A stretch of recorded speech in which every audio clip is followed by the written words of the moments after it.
In our 20th year, we haven't done a retrospective. It's time to hit pause on the headlong rush into the future, but we're not peddling easy answers.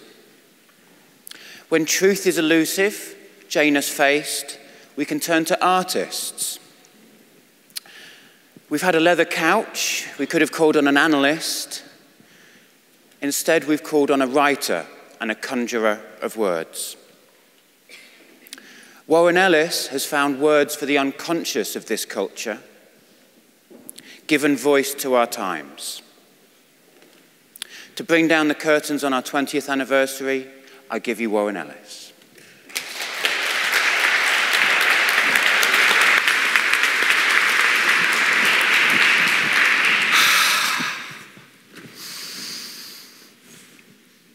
I think I've got to, really, don't you? Story time. Is everyone sitting comfortably? It is the end of the day here at FutureEverything. You have had fun. All that's over now. The doors have been locked. You have been off ranging in weird and wonderful worlds, but now we have all landed. You are emerging from your capsule onto a blasted, ashen terrain. You with your big phone and your SpaceX mission patch and your wrist-launched drone mounted on top of your smartwatch and your health goth exercise leotard. The sky is like an iron lid over the world. You are being approached by the worst possible thing you could find at a setting like this. A middle-aged white man with a beard gone wild from rustic living. In one hand, he holds a rusted old can that he has chewed open with his 8 remaining teeth. It is half filled with brackish, contaminated water. A wormy morsel of bread made from rotting acorns floats in it like a broken raft. In his other hand is a spear made from duct tape, a smashed Nokia phone from 1998, and a selfie stick. Welcome to the future. Some bleak circus, uncovered, carefully chosen, vivid night. It is packed with posterity, silent and expectant. Posterity is silent like the dead. These are the opening lines from Enemy of the Stars, a play written by one Wyndham Lewis. It is supposedly unperformable and seems in some ways to prefigure Samuel Beckett's Waiting for Godot, whose Vladimir and Estragon could even be ragged clowns on the run from Lewis's Bleak Circus, as much as they always appear to me to just be Laurel and Hardy in hell. It's the crucible of modernism, which we can very loosely describe as the process of making only those things that fit and speak of our ever more complex times, creating new things for a new world. Postmodernism, which has probably lasted longer than modernism, is the process of interrogating the aesthetic discourse, disrupting the narrative. Modernism says that things can be right. Postmodernism says that nothing can be right. So if you ever wonder why nothing new ever seems to happen anymore, find a postmodernist and beat the shit out of them. Wyndham Lewis was a vorticist, which is not a level of wizardry. Vorticism was kind of our local response to futurism, by which I mean the art movement founded by Filippo Marinetti. The two movements are strongly connected by their interest in depicting dynamic movement, and they were also both run by fascist apologists, because you can't have everything. Lewis later engaged in a long campaign of detoxification, which is why he's got one of those blue plaques in Kensington now. Vorticism was all about sweeping away everything that did not describe the industrialized world of their times, all the conventional aesthetics and the linear narratives. But it's separated from futurism, which dodgy old Ezra Pound described as a kind of accelerated impressionism, by attempting to depict motion within the picture. Motion blurs, strobing images, the flow within the frame.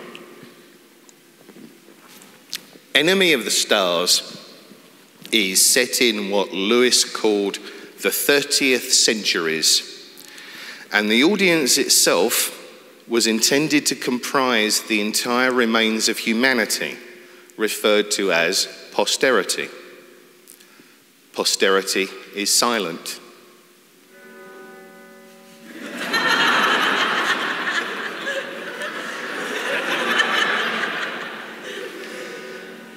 Damn, I'm good.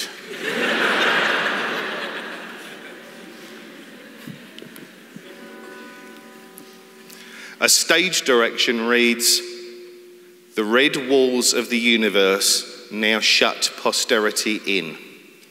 And I did mention that you're locked in here with me. Some bleak circus. You can almost imagine that being staged in the Pripyat amusement park in what is officially termed the Chernobyl nuclear power plant zone of alienation.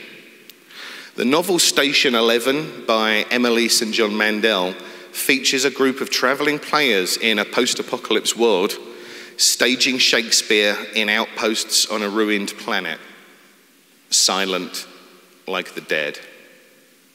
Terence McKenna, who I quote often because he was an entertaining bullshit artist who lived in the space between the future and the archaic, talked once of someone he took DMT with who didn't get the full hit. The full hit should have been the wacky Technicolor funfair described in some circles as the businessman's lunch, because we're all about keeping things bleak.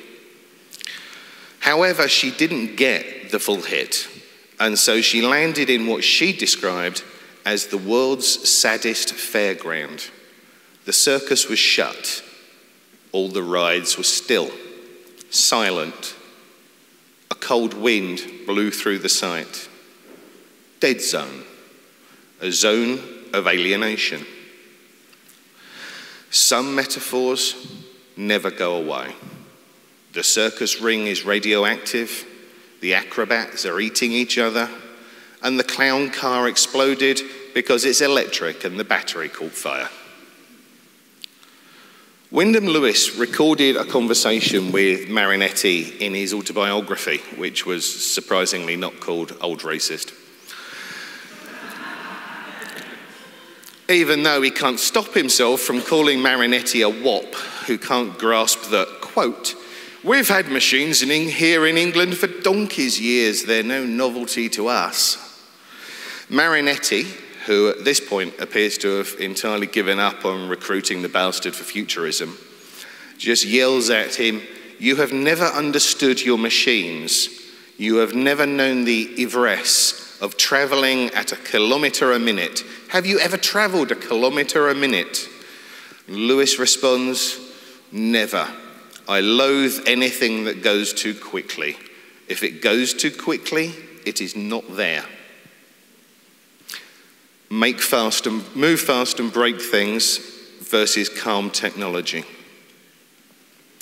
The vorticist is at his maximum point of energy when stillest, Lewis said. There's a middle way, of course. Think of the peace evoked by Kraftwerk. when they consider travel in Autobahn, the contentment of endless motion. They were actually big bicycle riders, which is why they also did Tour de France and staged gigs in velodromes. They'd be out on the Autobahn on push bikes, bringing calm technology and a riverine flow to the roads. Marinetti, funnily enough, became a futurist after running his speeding car into a ditch to avoid running over two cyclists. He came out of the hole with a grudge. He loved powered machines now. To hell with wind, water, muscle, and bastards on bicycles. He wanted it all crushed by the wheels of industry. The rolling drum beat, developed by Klaus Dinger of Hanoi for pieces like Hallo Gallo and For Immer, was called by others motoric for its evocation of cruising in a car on some endless highway. But Klaus Dinger himself just called the beat the endless straight, and his working partner, Michael Rother, always associated the beat with rivers, flowing and yet also still in its frame. Neu and Kraftwerk and the other bands and musicians in that movement were engaged in creating an alternate world, a history where fascism, Nazism, their aftermath, never happened to the German people and its culture.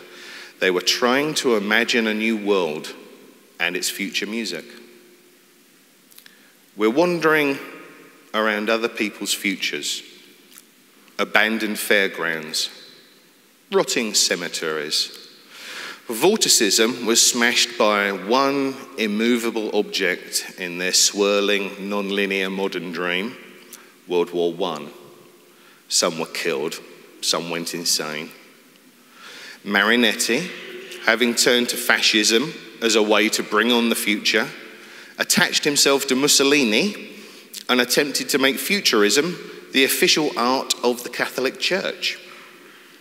He died in 1944 while writing a series of poems in praise of an Italian commando frogman unit that had sunk 30-odd ships during World War II, presumably because there wasn't an anti-bicycle commando operation for him to wax lyrical about. All these dead circuses, the radioactive fairgrounds in our wake, the New York World's Fairs that were left to rot until the money was found to polish them up into memorials for dead futures. Is that what we do? We pitch our tents and we do our little clown shows, and then we take off up the road to the next town ahead, leaving our science fictional debris on the blasted dirt to poison the minds of future generations, like the alien litter in Stalker and Roadside Picnic. Flying cars rusting out like Saturn V rockets propped up as roadkill talismans at Kennedy, leaking toxins into the soil. Jetpacks oozing fuel from cracks in their tanks and poisoning the grass. 3-ring moon bases crumbling in the solar wind. Bird shit on the time machines. Big fat rats scavenging broken packs of food capsules, best before date of 1971. A Westinghouse robot smoking companion, vintage of 1931, slumped up against a tree, yellow tin fingers still twitching for a cigarette. Vines growing through a busted cyberspace deck. The shreds of inflatable furniture designed for the space hospitals of 1955. Lizards perched atop a weather control cannon. Atomic batteries mouldering inside the grips of laser pistols abandoned in the weeds. We throw a pretty fine circus. We've gotten pretty good at it. We roll along the endless straight at a goodly clip onto the next site of the future, moving fast and breaking things. And the one thing we'll never admit is that we don't have a map. All we've got is the endless road, and we fling ourselves along it as quickly as we can, leaving all these dead circuses behind us so fast because we don't want you to notice them. Don't look at them, look at us. Don't look ahead of us because we overshot the mark so often that we just don't have the maps for the territory we're in. Maybe we just don't get the full hit of the future, right? There's something missing.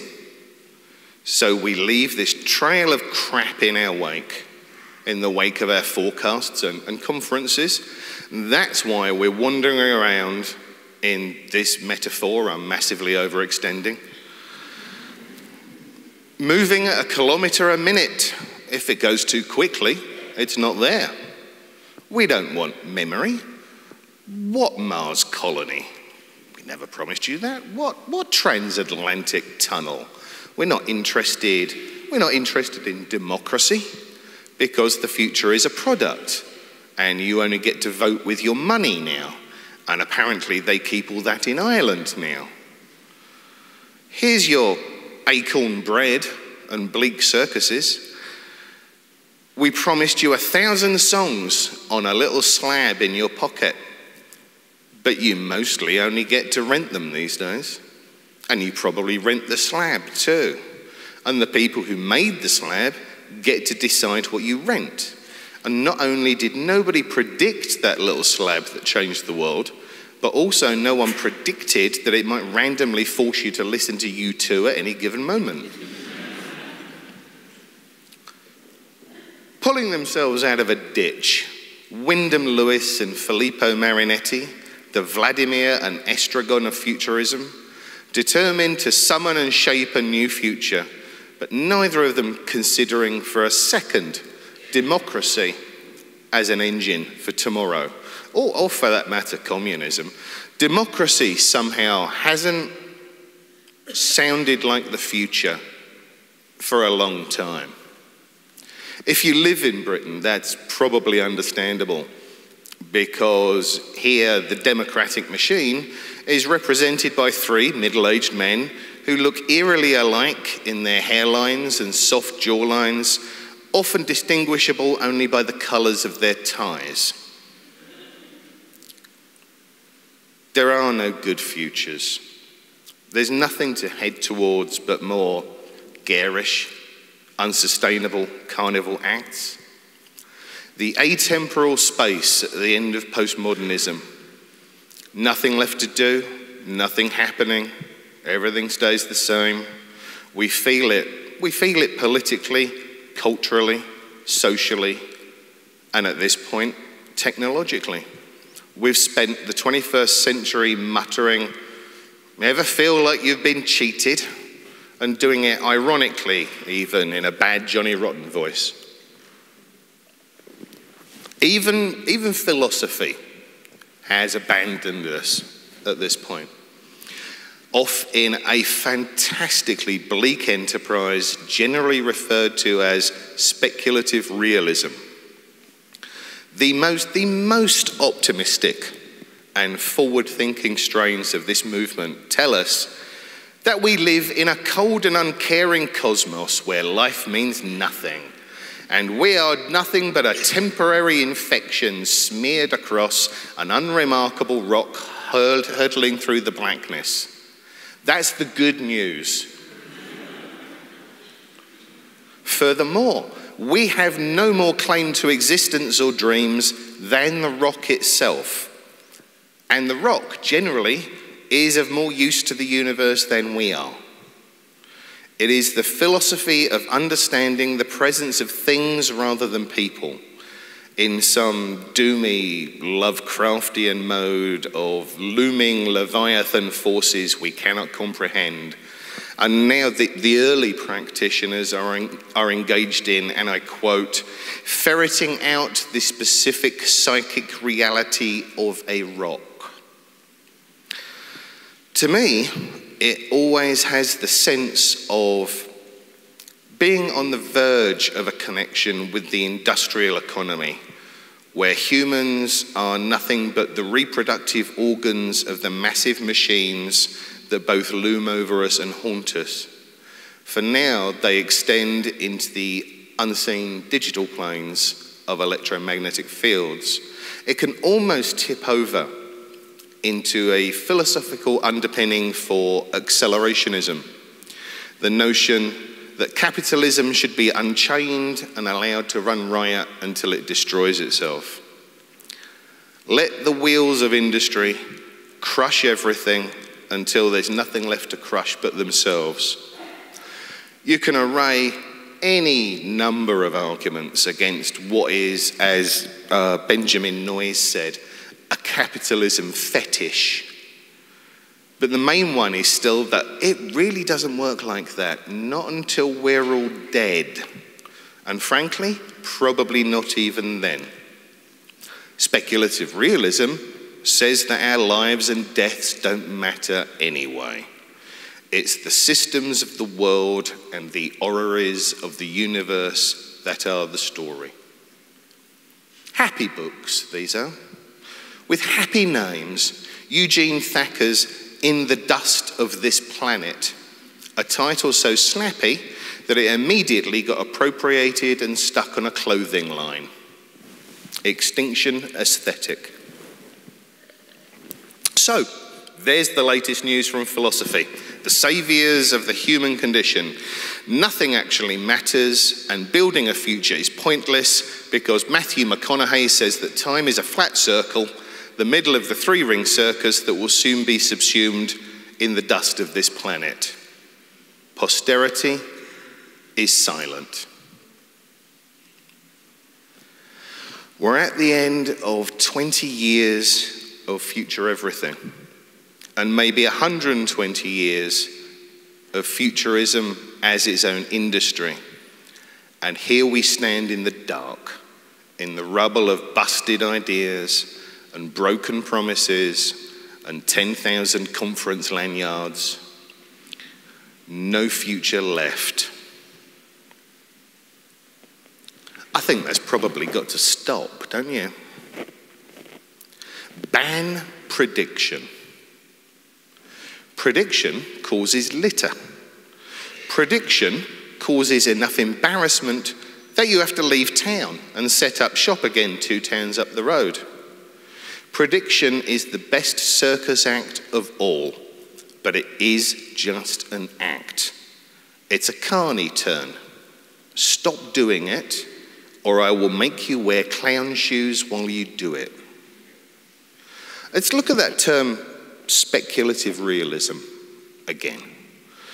Probably the best SF short story ever written is Samuel R. Delaney's I and Gomorrah, which is, yes, a cheery title again.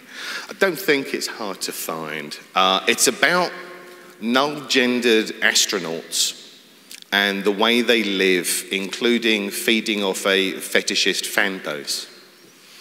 Its speculation comes not from the probable futures inherent in science, but from a dark-minded view of human practicality and predation as we move into the future. As prediction, Delaney's surgically desexualized astronauts weren't a lot of use for a long time.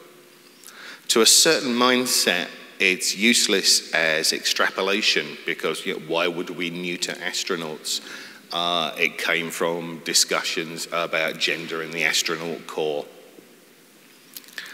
Why would a sexual fringe fetishize them? Because Rule 34 hadn't been invented yet. The act of speculation comes from considering the ways in which we use people. and what happens when there's no real support system for any kind of gender reassignment, and what happens when surfacing gender issues impact an unprepared social fabric, and operating science fiction as a tool with which to reveal that in an affecting way. It's okay to be a science fiction writer. We were never in the business of prediction. If some of our ideas happen to come true, that's not really a badge of victory or validation for us. Also, it's usually only the really scary ones that come true, which gets a little bit unsettling for some of us. And you can stop sending me pictures of two-headed cats now. I've seen them all. What appeared as prediction was only ever a side effect of doing the science fictional work of speculation and extrapolation. A side effect like, I don't know, drowsiness, inability to operate heavy machinery, hearing voices in your head and feeling the urge to start a religion. It's okay to be a science fiction writer here, in this room, because this is where science fiction lives now, or at least its more conscious and modern form. The name for which people worked madly for years to make popular, speculative fiction. There might be a circle in the middle of that for all of us to stand in, speculative realist fiction.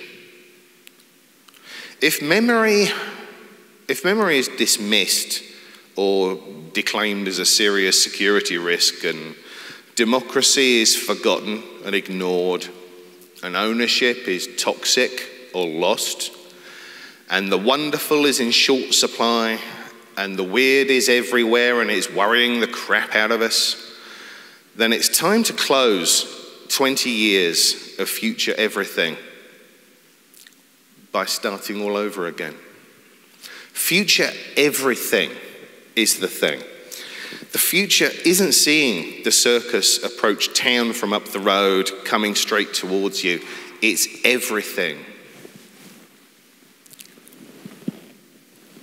It's standing on headlands and seeing an entire weather system, the breadth of the whole horizon, swirling around and inching towards us, cirrus by thunderhead by rainstorm. Long-range weather forecasts are all we've got, and we produce those by studying the pressure systems acting on the atmosphere. All of them, not just one. We are long past that siloed future where we could talk about, I don't know, the future of the space plane, because they still make those, it turns out.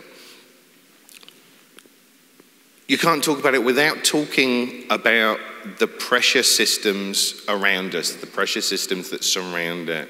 Talking about the future of the space plane without talking about the politics, the economics, the environment surrounding it, you might as well just be fucking juggling. It's a meaningless act. Talking about the future of music, strictly in terms of compression rates and headphones, is wasted breath. And yet I see this all the time. And it's so rare that the people talking about the future of space travel talk to the people talking about the future of music. And so few of them seem to talk to the people involved in political futures, except as lobbyists. We're all afraid to be wrong because we've done it so much under the auspices of prediction that now we specialize in tiny fields that we can get our arms around. There are people out there so heavily specialized in wearable technology that they call shirts with network devices built into them wearable shirts.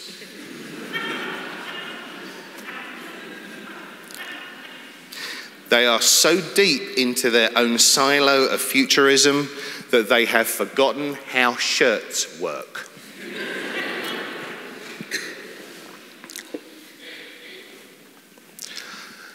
It's okay for new futures to be complex. It's okay for it to be complicated. They should be. They used to be. This isn't 20th century science fiction that we're writing here. Our fictions to describe possible weather conditions are both speculative and realistic. The future is a weather front with a dozen systems working on it. And no weather forecaster in their right mind is going to tell you they can predict exactly where lightning will strike. That's not realistic. Spotting the possible direction of the storm is. That's what we need to be in the business of doing. And doing it without turning into American television weather news, which is an industry that needs to sell advertising and therefore tries to obtain the maximum number of eyeballs by turning a bit of rain into Storm Watch, with its own logo and choppers in the air, or naming some snow and enacting 24-hour coverage of the storm to end all storms, which it never is. Bloody Wolf Blitzer intoning that a weather bomb is going to detonate across America because the planet hates humans and time is a flat circle. These are circus acts. That is no longer our business. We need to spot them and call them out. It's more than asking for communication and cross-contamination between fields, though it's certainly that too. Silos for field-specific or even object-specific research and extrapolation can be very large and very nice. And I bet you Elon Musk has one that's all tricked out like a James Bond villain's lair, but it's still a bloody silo. It's not just demanding a bigger picture. A bigger picture in 2015 means more than a 6-inch phone. We've been talking for 20 years about the internet revolution and the digital revolution of gathering more information than we ever thought possible, and the communications revolution, and yet apparently we remain so isolated from each other in our thinking that some billionaire fetus in San Francisco can say the words wearable shirt and not be immediately murdered for the good of the gene pool. The bigger picture is in gathering up all our vaunted information streams and combining them into a 360 view of whatever weather we're tracking. And it's not just stopping ourselves from industrializing the future. That leads us to extrapolate without personal consequences. Selling the future makes whatever problems are inherent in that future the problems that belong to whatever entity paid for it. It's not even kicking a can down the road. It's kicking a time bomb up into the next town. Time and again, I've seen people gather fantastic information about social technologies and utilities and urban patterning that could be put into any number of uses in combination with other research fields, and those things just get sold or even given to a corporate or government authority. And not only is the work never seen again, but the people who invented the wonderful ways to do this don't even know what happened to it. They shrug. It's not their problem anymore. It's all these things. It's everything.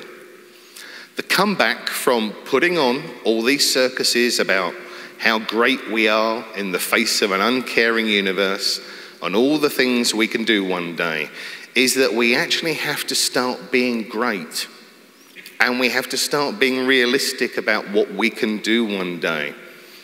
We are as gods on our little rock in the vast bleak cosmos, and it's way past time we started getting good at that instead of just posing on Olympus and photoshopping our zits out. The future is more than an Instagram filter. The themes of this festival have been memory, democracy and ownership, and the weird and wonderful, all assembled under the simple sentence, what now? What now? Who gets to own the future? Do we like living in memory holes? Do we even understand what democracy is for anymore? Do we love the weird and wonderful? I think we do. I think we're entertained to death by the weird and wonderful. We've just forgotten that the future is supposed to be weird and wonderful. We're supposed to build that. Which means we have to stop moving fast and breaking things. And we have to stop being mesmerized by clown cars. Walk away from me. Walk away from the black circles on the grass where the saddest, bleakest circus in the world once stood. Go to the river. Watch how the wind moves the surface of the water and how the water flows endlessly on. A motion towards the future that contains an entire ecosystem within it, not just the bits you're personally interested in. Behind you is the sea and the weather, the pressure systems and the jet streams that we stand ready to see and measure and project and ultimately, crucially, talk about with each other. We're all there right now. Terence McKenna, between all his put-ons and fantasies, said one thing that continues to ring true. Find the others. Find the people in the same place as you who want to build the same things. Ask them what they're interested in. Ask them what they're making. Ask them if you can help. Put it together. Because you all are posterity, and you're all locked in here together, and you will be judged by yourselves. I am just an aging white man with 8 teeth and a tin can with rusty water in it. It's too late for me.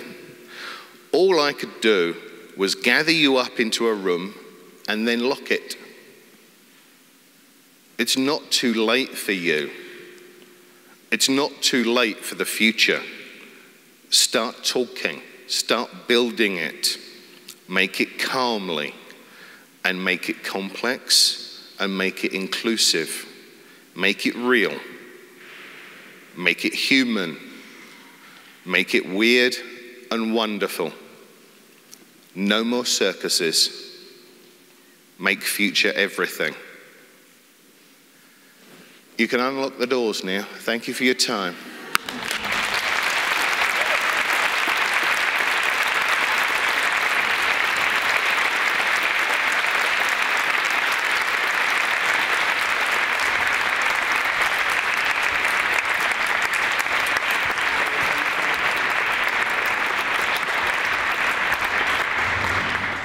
Well, 20 years later, here I stand in the rubble of ideas, in a wearable shirt.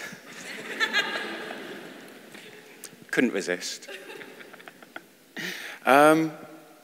We came together to ask, what now for our digital culture? What now for the foundational values and narratives that have put the wind in our sails? FutureEverything began in an age of optimism, of creativity, when you could create your own reality online. Today, walled gardens have fragmented the openness. State-sponsored surveillance exceeds the imagination of conceptual art. Huge centripetal forces draw all value into an ever-diminishing center driven around California in a private bus. The social contract's been rewritten by invisible corporate hands. There's been a fundamental shift in ownership, in memory, in identity, maybe in the weird and wonderful, in democracy too, in other things, privacy.